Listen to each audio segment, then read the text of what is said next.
నమస్కారం గురు నమస్కారం అమ్మా. గురుగారు మనమైతే కనుక మీరు వచ్చేసి మాకు చాలా రకాల సందేహాలకైతే నివృత్తి చేస్తూ వస్తున్నారు గురుగారు. ఇప్పుడు వచ్చేసి గురుగారు జనరల్ గా కొంతమందికి పిల్లలు పుట్టంగానే విపరీతంగా కలిసి వస్తూ ఉంటుంది. అవును. అలానే పెళ్ళైనాక కూడా కొంతమంది జీవితమే మారిపోతూ ఉంటుంది. అవును. సో ఇలా ఎందుకు జరుగుతుందంటారు? అంటే వాళ్ళు వివాహం చేసుకున్న వాళ్ళైనా లేకపోతే పుట్టిన పిల్లలైనా అదృష్ట నక్షత్రాల్లో పుట్టారా అన్న డౌట్ అయితే చాలా మందికి ఉంటూ ఉంటుంది. అంటే పిల్లొచ్చిన వేళ గొడ్డొచ్చిన వేళ శుభం అని చెప్తూ ఉంటారు కదా. సో ఇలా అదృష్టంగా భావించే నక్షత్రాలు కానీ రాసులు కానీ ఉంటాయా? ఉంటే కనుక ఏ నక్షత్రాలు ఒకసారి తెలియజేస్తారా గురు? తప్పకుండానమ్మా. మాకేంటంటే చాలా మంది ఫోన్ చేసి ఏమండి మా అబ్బాయి పుట్టిన తర్వాత ఏదో తేడాగా ఉందండి, చాలా ఇబ్బందులు పడిపోతున్నామండి అని కొంతమంది అంటారు. కొంతమంది లేదండి మా అమ్మాయి పుట్టిన తర్వాత ఏంటో తెలియదని చాలా బాగా కలిసి వచ్చిందండి, అప్పులు తీరిపోయింది అంటుంటారు. ఇలాగా ప్రతి మనిషి జీవితంలోనూ కూడా పిల్లలు పుట్టిన తర్వాత ఏదో ఒక మార్పు అయితే ఖచ్చితంగా గమనిస్తారు. మార్పు వస్తుంది కూడా, అనుమానం ఏమీ లేదు. కొంతమంది ఏమంటారు, మా పిల్లాడి నక్షత్రం మంచి నక్షత్రం చూసి ముహూర్తం పెట్టండి అని అంటూ ఉంటారు. అయితే ఇందులో చాలా మందికి అనుమానం, అసలు మంచి నక్షత్రాలు ఏంటండి, చెడ్డ నక్షత్రాలు ఏంటండి అని. లేదా పిల్లలు పుట్టడం వల్ల, పిల్లలు పుట్టిన తర్వాత వీళ్ళ జీవితంలో ఏదైనా మార్పు వస్తుందా, నిజంగానే మార్పు వస్తుందా, ఆ యోగాలు ఏమైనా ఉంటాయా అన్నట్లయితేనే మనకి కొన్ని రకాల యోగాలు చెప్పారు మన పెద్దలు. అందులో ప్రధానమైన యోగం ఏంటంటే కనుక మనకి గృహయోగం. కొంతమంది ఇల్లు కట్టుకున్న తర్వాత తెలియకుండా ఆ ఇంట్లోకి వచ్చాక వాళ్ళకి యోగిస్తుంది, తెలియకుండానే మార్పు వస్తుంది. రెండోది వాహన యోగం. కొంతమందికి వాహనం కొన్న తర్వాత తెలియకుండా మార్పు వస్తుంది.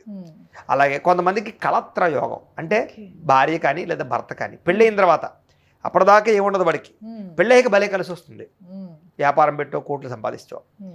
ఇంకొకటి ప్రధానంగా సంతాన యోగం. ఈ సంతానం అంటే పిల్లలు పుట్టిన తర్వాత కొంతమందికి బ్రహ్మాండంగా యోగిస్తుంది. ఇలాగ కొన్ని రకాల యోగాలు ఉన్నట్టుగా అందులో సంతానం కూడా ఒక యోగం అన్నమాట. కొంతమందికి పిల్లలు పుట్టాక యోగిస్తుంది.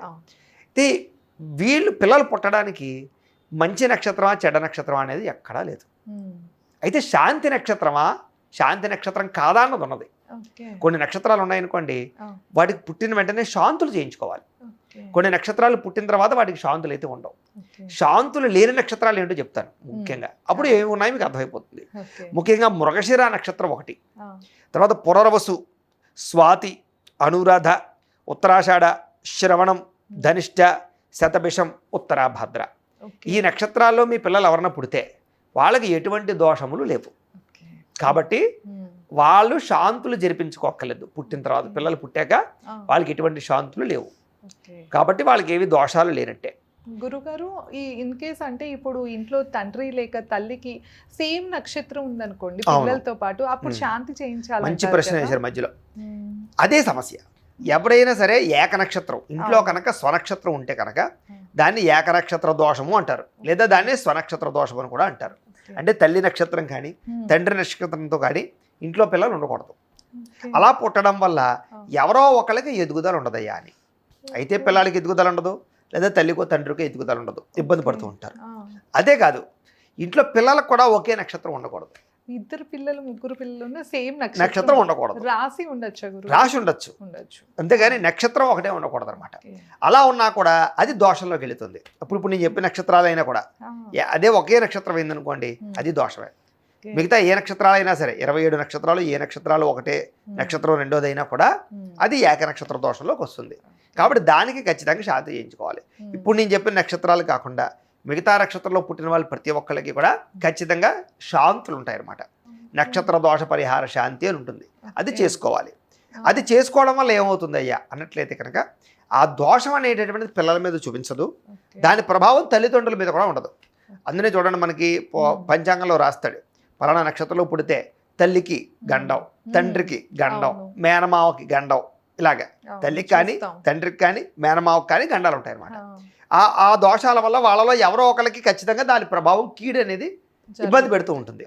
కాబట్టి మనం ఏం చేయాలి, ఒకవేళ కనుక ఆ నక్షత్రాల్లో దోష నక్షత్రాల్లో పుడితే దానికి శాంతి ప్రక్రియ ఉంది. చక్కగా మనకి శాస్త్ర ప్రకారంగానే ఏదైతే నక్షత్రం ఉందో నక్షత్రానికి జపం చేయించమన్నారు, పుట్టిన నక్షత్రానికి. దాంతోపాటు నవగ్రహాలకి కూడా జపం చేయించమన్నారు. దాంతోపాటు మృత్యుంజయపరమైనటువంటి జపం చేయించమన్నారు. దాంతోపాటు సూర్య నమస్కారాలు చేయించమన్నారు. దాంతోపాటుగా రుద్రాభిషేకం చేయించడం, ఇవి చేయించి మామూలుగా తైలం అంటే కనుక నువ్వుల్లో నేడు చూడాలన్నమాట. తైలాకలోహన అంటారు దాన్ని. అలా నువ్వుల నూనె ఉంటుంది, ముక్కిట్లో పెట్టుకుని దాంట్లో నూనె పోసి మొహం. ఆ నూనెలో మొట్టమొదటి పిల్లాడి యొక్క మొహం చూపించి ఆ చాకుతోటి చక్కగా కొడవలతో కానీ ఆ బొట్టు దగ్గర ఇంటూ మార్క్ పెట్టి అప్పుడు ఆ మేనమావ కానీ తండ్రి కానీ చూస్తాడు. ఓకే. చూసిన తరువాత అప్పుడు దానికి సంబంధించి బారసాల కార్యక్రమాన్ని చేసుకోవడం, చేస్తారు. నామకరణం చేసుకోవడం అన్నీ కూడా చేసుకుంటారనమాట. గురుగారు పేగు మెడలో వేసుకుని పుట్టినా అప్పుడు కూడా ఇవన్నీ దోషమే. చేస్తారు కదా. పేగు మెడలో వేసి పుట్టడం కూడా దోషమే. ఓకే. దాన్ని కూడా ఖచ్చితంగా ఇప్పుడు నేను చెప్పింది ఏదైతే అవును. శాంతి ఉందో ఆ, ఇదే శాంతి చేసుకోవాలన్నమాట. చేసుకోవాలి. అలా చేసుకోవడం వల్ల ఏమవుతుందయ్యా అన్నట్లయితే కనుక ఉమ్. పిల్లల వల్ల వచ్చేటటువంటి ఏ దోషము కూడా తల్లిదండ్రులకి ఆపాదించబడదు. ఓకే. పిల్లలకు కూడా ఆరోగ్యం కానీ ఉమ్. లేదా చదువు కానీ విద్యాబుద్ధులు కానీ ఉమ్. వివాహాలు కానీ అన్నీ బ్రహ్మాండంగా జరుగుతాయి. ఓకే. లేదు ఉమ్. మాకు ఇలాంటి నమ్మకాలు లేవు అది ఇది లేవని వదిలేసారనుకోండి, ఆ, అది చిన్నతనంలో చేస్తేనే దోషానికి పరిహారం తప్ప పెద్ద అయిన తర్వాత ఎంత డబ్బులు ఖర్చు పెట్టి చేసినా దానివల్ల పెద్ద ఫలితం ఉండదు. ఓకే. అందుకని పుట్టిన వెంటనే ఓ, 21వ రోజు కానీ ఆ, 27వ రోజు కానీ ఖచ్చితంగా, అసలైతే 11వ రోజు నార్మల్ డెలివరీ అయితేను, అవును. నార్మల్ డెలివరీ రావటం లేదు ఈ మధ్యకాలంలో కాబట్టి ఉమ్. కూర్చునే ఓపిక ఉండదు కాబట్టి 21 కానీ 27వ రోజు కానీ చేసేస్తారనమాట. నెలలోపు చేసేసుకుంటే దాని దోషం ఎవరి మీద పడదు. కనీసం అంతకే అవ్వలేదు 3వ నెలలోనైనా ఖచ్చితంగా చేసుకోవాలి. గురుగారు, ఇప్పుడు మన వీడియో చూస్తున్న వాళ్ళు ఇన్ కేస్ అంటే ఇప్పటిదాకా వాళ్ళకి ఈ విషయాలు తెలియదు, ఎలాంటి శాంతి చేయించలేదు అన్నప్పుడు ఏం చెప్తారు గురు? ఖచ్చితంగా ఎంత తొందరగా శాంతి చేయించకపోయినా ఎంత తొందరగా కుదిరితే అంత తొందరగా చేయించుకోవడమే. ఎప్పుడైనా చేయించుకోవచ్చు. పిల్లల పెళ్ళిళ్ళు అయ్యేదాకా కూడా చేసుకోవచ్చు, ఇబ్బంది ఏమీ లేదు. కాకపోతే తొందరగా చేసుకోవడం వల్ల దాని ప్రభావం అసలు ఉండదు, మొత్తానికి లేకుండా చేసుకోవచ్చు. కాబట్టి అలా చేసుకున్నట్లయితే కనుక పిల్లలకి ఎటువంటి ఇబ్బందులు రావు. అలా చేసుకోకపోవడం వల్ల కొన్నాళ్ళు బాగానే ఉండొచ్చు. అబ్బాయి మేము ఏ శాంతులు చేయించలేదు, మా పిల్లడు బాగానే ఉన్నాడండి. ఖచ్చితంగా జీవితంలో మాత్రం ఆ దోషం ప్రభావం ఏదో ఒక రోజు మాత్రం ఖచ్చితంగా దెబ్బ కొడుతుంది. అది ఉద్యోగంలోనా, వివాహంలోనా, సంతానంలోనా, ఏ వయసులోనైనా సరే దాని ప్రభావం మాత్రం ఖచ్చితంగా ఉంటుంది. ఆడపిల్లలకి పెళ్ళిళ్ళ వయసులోను, పిల్లల విషయంలోనూ ఖచ్చితంగా దెబ్బ కొడుతుంది. అలాగే మగవాళ్ళకి అనుకోండి, ప్రమాదాలు, యాక్సిడెంట్లు, గండాలు, రకరకాల సమస్యలు, ఇలాంటి ఎన్నో రకాల జీవితంలో వచ్చేటటువంటి కెరీర్ గ్రోత్ లేకపోవడాలు, వీటన్నిటికీ కూడా ఈ చిన్నతనంలో వచ్చినటువంటి నక్షత్ర దోషాలే ప్రభావం చూపిస్తూ ఉంటాయి. కాబట్టి అసలు నెగ్లిజెన్సీ అసలు పనిచేయదు. కాబట్టి ఖచ్చితంగా చేసుకోవాలి. ఇదనమాట. తప్పకుండా గురుగారు. సో విన్నారు కదా, అంటే శాంతి నక్షత్రాల గురించి అలాగే దోష పరిహారంగా ఏం చేయించుకోవాలో అయితే తెలుసుకున్నాము.